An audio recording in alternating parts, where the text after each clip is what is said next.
وهو الذي يرسل الرياح بشرا بين يدي رحمته حتى إذا أقلت سحابا ثقالا سقناه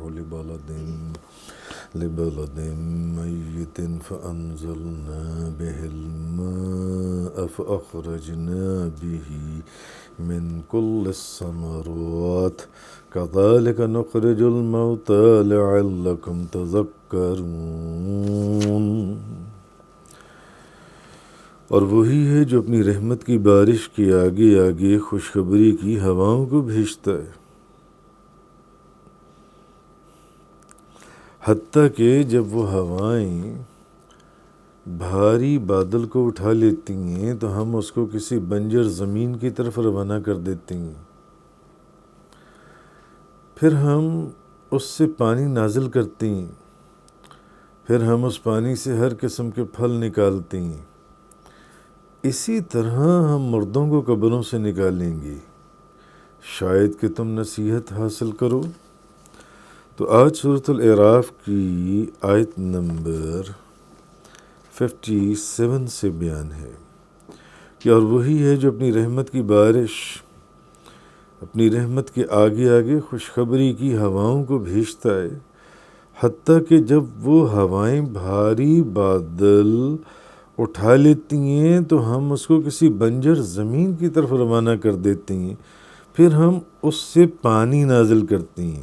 اور پھر ہم اس پانی سے ہر قسم کے پھل نکالتے ہیں، اسی طرح ہم مردوں کو قبروں سے نکالیں گے تاکہ تم نصیحت حاصل کرو۔ تو اب آیت نمبر 57 کے بیان میں اصل میں یہاں اللہ تعالیٰ نے اپنی ربوبیت کی ایک اور شان دکھائی، یعنی جب بارش نہ ہو اور ہر طرف ایک خشک سالی کا سما ہو، تو خشک سالی کی وجہ سے جو باغات ہیں یا کھیت کھلیان ہیں وہ اپنی ساری بہار کھو بیٹھتی ہیں۔ جب بارش نہیں ہوگی فصلیں آہستہ آہستہ، باغات آہستہ آہستہ ختم ہوتے چلے جائیں گے۔ تو جب ہریالی اور پودوں کی نشو و نما جو ہیں وہ اس پانی کی وجہ سے اپنی دم توڑ رہی ہو اور اس کے اندر جان نہ ہو، اس کی خوبصورتی ختم ہو رہی ہو، یعنی ہریالی ختم ہو رہی ہو، باغات ختم ہو رہی ہوں، تو اس وقت رحمت خداوندی مائل بکرم ہوتی ہے اور ابر رحمت نامعلوم وادیوں سے نکل کر آسمان پر چھا جاتا ہے اور موسلادھار بے شمار بارش برستی ہے۔ اس بارش کے قطروں کے اندر زندگی کی جو رمق ہوتی ہے، زندگی ان کی حیات بخش قطرے جو ہیں، اس کے اندر دوبارہ سے باغات اور کھیتوں کے اندر دوبارہ سے ایک زندگی نظر آتی ہے اور ہریالی نظر آتی ہے اور کھیت نظر آتے ہیں اور باغات میں پھل لگتے ہیں۔ تو یہ اصل میں اللہ تعالیٰ یہ احسان جتلانے کے بعد جو قیامت کا انکار کرنے والے لوگ ہیں، جو یہ کہتے ہیں کہ قیامت کو دوبارہ نہیں اٹھنا، جو یہ کہتے ہیں کہ یہ بہت محال ہے کہ ہم قیامت کو دوبارہ اٹھائے جائیں، یہ کیسے ہو سکتا ہے کہ جو زندگی ہے بس یہی زندگی ہے، مرنے کے بعد دوبارہ کیا اٹھنا ہے۔ تو اصل میں اللہ تعالیٰ ان کو یہ چیز بتا رہا ہے کہ جو یہ سمجھتے ہیں کہ ہزاروں سال کے بعد قبروں سے مردے کیسے اٹھ کر کھڑے ہو جائیں گے، تو فرمایا کہ تم ہر وقت ہماری قدرت کے کرشمے دیکھ رہے ہو، کیا تم یہ نہیں دیکھتے کہ جب کھیتیاں سوکھ جاتی ہیں اور باغات مرجھا جاتی ہیں تو اللہ کی رحمت بارش کے بادلوں کی طرح جب وہ بادل آتے ہیں اور بارش برساتے ہیں تو دوبارہ سے ان کے اندر ایک جان پڑ جاتی ہے اور وہ دوبارہ سے زندہ ہو کر ویسے ہی پھل اور وہ جون سی کھیتیاں دوبارہ سے لہلہانے لگتی ہیں تو اللہ کے لیے کوئی مشکل نہیں، وہ تو ہر چیز پر قادر ہے۔ ان اللہ علی کل شیء قدیر، وہ ہر چیز پر قادر ہے۔ تو جس طرح وہ ان اجڑے اور ویران باغوں کو دوبارہ سے سرسبز و شاداب کر دیتا ہے، تو اس کے لیے کیا مشکل ہے کہ وہ مارنے کے بعد قبروں سے دوبارہ مردوں کو اٹھا کر زندہ کر دے۔ تو آگے فرمایا، اس لیے اللہ تبارک و تعالیٰ نے اس آیہ کریمہ کے اندر یہ جو فرمایا، وَهُوَ الَّذِي يُرْسِلُ الرِّيَاحَ بُشْرًا بَيْنَ يَدَيْ رَحْمَتِهِ، اور وہی ہے جو اپنی رحمت کی بارش کے آگے آگے خوشخبری کی ہواؤں کو بھیجتا ہے، حَتَّى إِذَا أَقَلَّتْ سَحَابًا ثِقَالًا سُقْنَاهُ لِبَلَدٍ مَيِّتٍ فَأَنزَلْنَا بِهِ الْمَاءَ فَأَخْرَجْنَا بِهِ مِنْ كُلِّ الثَّمَرَاتِ، حتیٰ کہ جب وہ ہوائیں بھاری بادلوں کو اٹھا لیتی ہیں تو ہم اس کو کسی بنجر زمین کی طرف روانہ کر دیتے ہیں، پھر ہم اس سے پانی نازل کرتے ہیں، پھر ہم اس پانی سے ہر قسم کے پھل نکالتے ہیں۔ كَذَلِكَ نُخْرِجُ الْمَوْتَىٰ لَعَلَّكُمْ تَذَكَّرُونَ، اسی طرح ہم مردوں کو قبروں سے بھی نکال دیں گے شاید کہ تم نصیحت حاصل کرو۔ اسی طرح ایک دن جب مردوں کا قبروں سے نکلنے کا وقت آئے گا تو وہ بھی اٹھ کر کھڑے ہو جائیں گی اور ان میں بھی زندگی ڈل جائے گی، جیسے کہ بے جان باغات اور سوکھی ہوئی ہریالیاں، سوکھی ہوئی کھیتیاں دوبارہ سے ہری بھری ہو جاتی ہیں۔ آگے فرمایا، وَالْبَلَدُ الطَّيِّبُ يَخْرُجُ نَبَاتَهُ بِإِذْنِ رَبِّهِ، جو اچھی زمین ہوتی ہے وہ اپنے رب کے حکم سے اپنی پیداوار نکالتی ہے۔ وَالَّذِي خَبُثَ لَا يَخْرُجُ إِلَّا نَكِدًا، اور جو خراب زمین ہوتی ہے اس کی پیداوار صرف تھوڑی سی نکلتی ہے۔ كَذَلِكَ نُصَرِّفُ الْآيَاتِ لِقَوْمٍ يَشْكُرُونَ، ہم شکر کرنے والوں کے لیے اسی طرح بار بار آیات کو بیان کرتے ہیں، بار بار آیات کو بیان کرتے ہیں۔ تو اب بتایا یہ جا رہا ہے کہ جو اچھی زمین ہوتی ہے وہ اپنے رب کے حکم سے پیداوار نکالتی ہے، اور جو خراب زمین ہوتی ہے اس کی پیداوار تھوڑی تھوڑی نکلتی ہے۔ تو ہم شکر کرنے والوں کے لیے اسی طرح بار بار اپنی آیات کو بیان کر رہے ہیں، یعنی بار بار آیات کو بیان کر رہے ہیں تاکہ سمجھ جاؤ کہ کیا بیان کیا جا رہا ہے، کیا کہا جا رہا ہے، غور کرو، تفکر کرو۔ تو امام بخاری ایک حدیث روایت کرتے ہیں، حضرت ابو موسیٰ اشعری رضی اللہ تعالیٰ عنہ بیان کرتے ہیں کہ نبی کریم صلی اللہ علیہ وسلم نے فرمایا، اللہ تعالیٰ نے مجھے جو ہدایت اور علم دے کر بھیجا ہے اس کی مثال اس کثیر بارش کی طرح ہے جو زمین پر برستی ہو، جو زمین پر برستی ہو۔ اب آپ دیکھیں یہ حدیث بھی بذات خود اپنی جگہ پر اس آیت کی یا ان آیات کی ایک انٹرپریٹیشن ہے کہ نبی کریم صلی اللہ علیہ وسلم نے فرمایا کہ اللہ تعالیٰ نے مجھے جو ہدایت اور علم دے کر بھیجا ہے اس کی مثال اس کثیر بارش کی طرح ہے جو زمین پر برستی ہو، جو زمین پر برستی۔ اور پیچھے کیا فرمایا گیا، اور وہی ہے جو اپنی رحمت کی بارش کے آگے آگے خوشخبری کی ہواؤں کو بھیجتا ہے، حتیٰ کہ جب وہ ہوائیں بھاری بادل کو اٹھا لیتی ہیں تو ہم اس کو کسی بنجر زمین کی طرف روانہ کرتے ہیں،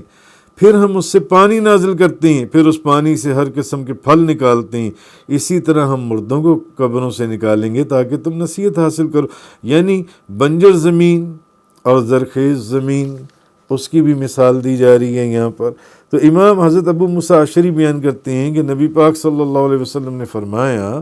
کہ اللہ نے مجھے جو ہدایت اور علم دے کر بھیجا ہے اس کی مثال اس کثیر بارش کی طرح ہے جو زمین پر برستی ہے۔ ان زمینوں میں سے بعض صاف ہوتی ہیں جو بہت زیادہ خشک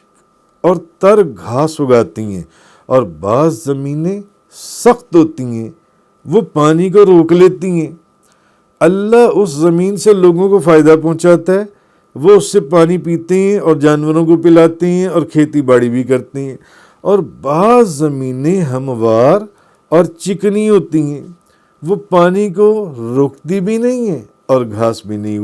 اگاتی۔ یعنی حضور نبی کریم صلی اللہ علیہ وسلم نے اس حدیث کے اندر 3 زمینوں کی مثال دی کہ بعض زمینیں وہ ہوتی ہیں جو صاف ہوتی ہیں، جو بہت زیادہ خشک اور تر گھاس اگاتی ہیں، اور بعض زمینیں سخت ہوتی ہیں، وہ پانی کو روک لیتی ہیں۔ ان زمینوں سے اللہ تعالیٰ لوگوں کو فائدہ پہنچاتا ہے، وہ اس سے پانی پیتے ہیں، اپنے جانوروں کو پلاتے ہیں، کھیتی باڑی کرتے ہیں۔ اچھا، اور بعض زمینیں ہموار اور چکنی ہوتی ہیں، نہ تو وہ پانی کو روکتی ہیں اور نہ ہی وہ گھاس اگاتی ہیں۔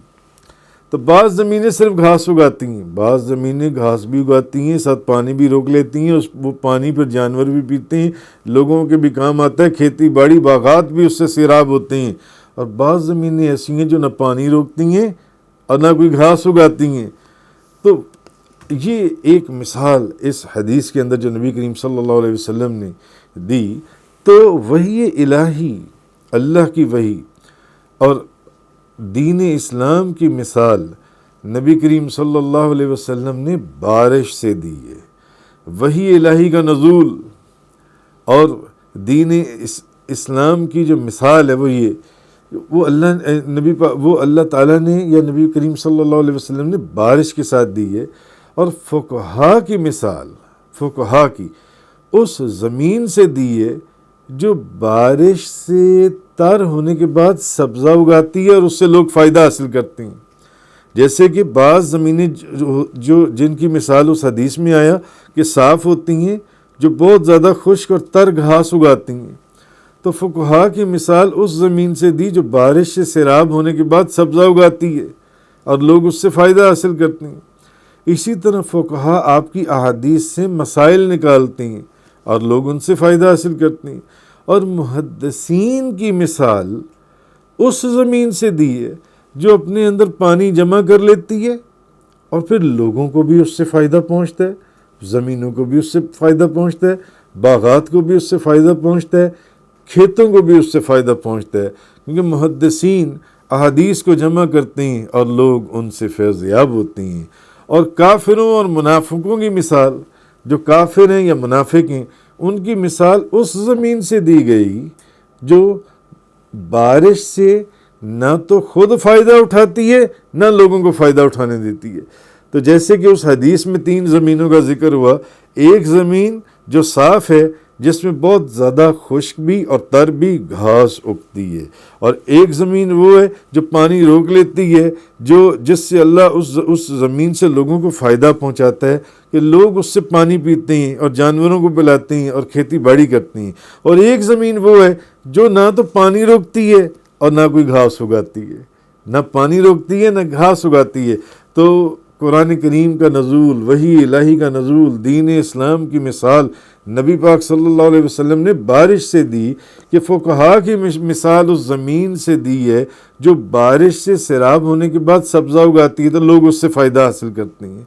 پھر فقہا آپ کی حدیث سے مسائل نکالتے ہیں تو لوگ اس سے فائدہ حاصل کرتے ہیں۔ اور دوسری زمین کی مثال محدثین کی مثال ہے کہ محدثین کی مثال اس زمین سے دی ہے جو اپنے اندر پانی جمع کر لیتے ہیں اور پھر اپنے اندر بھی پانی جمع کرتی ہے اور لوگوں کو بھی اس سے فائدہ ہوتا ہے کہ وہ لوگ جانوروں کو پلاتے ہیں، کھیتی باڑی کرتے ہیں، خود بھی پانی پیتے ہیں۔ اور تیسری مثال جس زمین کی دی گئی وہ کافروں اور منافقوں کی مثال ہے کہ وہ اس زمین سے دی ہوئی مثال اس زمین سے دی گئی ہے جو بارش سے نہ تو خود فائدہ اٹھاتے ہیں، نہ تو اس کے اوپر پانی رکتا ہے، اور نہ وہ کوئی گھاس اگاتی ہے، نہ لوگوں کو اس سے کوئی فائدہ پہنچتا ہے۔ تو یہ چیز اللہ تبارک و تعالیٰ نے آگے فرمائی، وَالْبَلَدُ الطَّيِّبُ يَخْرُجُ نَبَاتَهُ بِإِذْنِ رَبِّهِ، جو اچھی زمین ہوتی ہے وہ اپنے رب کے حکم سے